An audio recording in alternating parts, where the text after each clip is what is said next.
What's up guys, we're going to be installing OWASP Juice Shop on BlackArch. If you've not heard of Juice Shop, it's a deliberately insecure web application. It's designed to be installed and then used in order to train penetration testing techniques. Over on the right hand side, we're at the Juice Shop GitHub repo where we can see the installation instructions. Now there are a number of ways to install Juice Shop.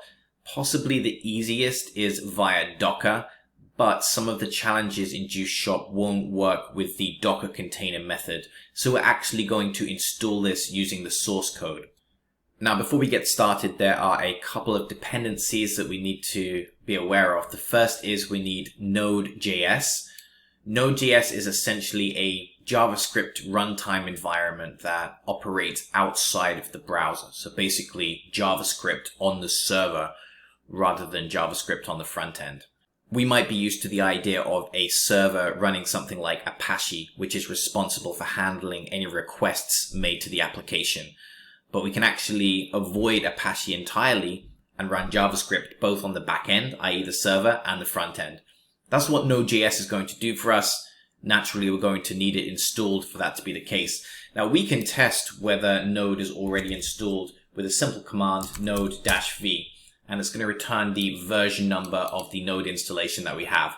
Now, if it turns out we don't have Node.js installed, it's fairly straightforward to install it. On Arch-based systems, we'd probably run something like pacman-s node.js. Or if it's a Debian-based system like Ubuntu, command is probably going to be something like sudo apt install node.js. The cool thing about BlackArch is it comes with Node installed.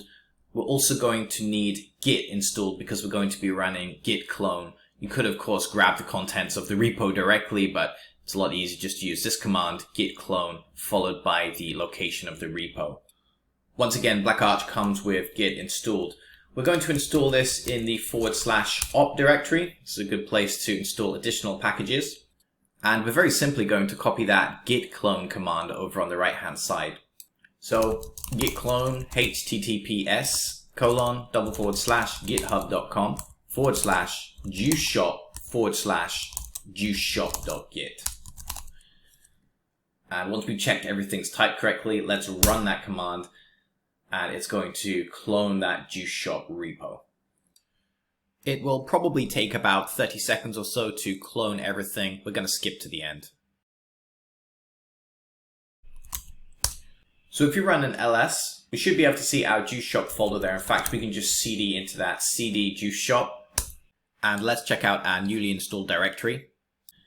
Now the guide is next asking us to run npm install, but we'd like to just get a bit of background on what we're doing right now. If we check out this package.json file, let's just cat that to the screen right now.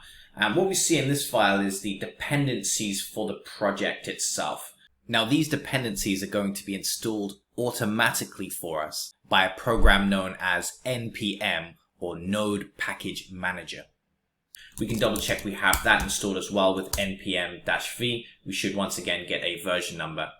The command npm install is going to read this package.json file and it's going to pull in all of these dependencies that Node.js is going to require. So let's run that now with npm install. Now you may have noticed from that package.json file that there are quite a large number of dependencies for this app. This script could easily run for a good 10 minutes, so might be a good time to take a break, go make some coffee, come back. Right now we're going to speed up the process and skip forward to the end. Okay, that process is now complete. Juice Shop is installed, but we still need to get it up and running. So to fire up the newly installed application, we can simply use a command npm start while still in the same directory. Let's make sure we don't get any error messages at this stage. We can now see the message server listening on port 3000. So if we navigate to localhost port 3000, we should be able to access the Juice Shop. So let's test this out. We're going to go to http://localhost and then a colon followed by 3000 to indicate that we're asking the browser to connect on port 3000 because by default the browser's probably going to try and use port 80 which is the port web traffic is typically served from. But we've set the Node.js server here to operate from port 3000. That's what we're going to do. Let's press enter there, and we should be able to access our application.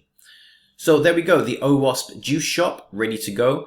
We're going to be looking at this in more detail in some of the later videos because we're going to be solving the OWASP Juice Shop challenges and learning a little bit about cybersecurity in the process.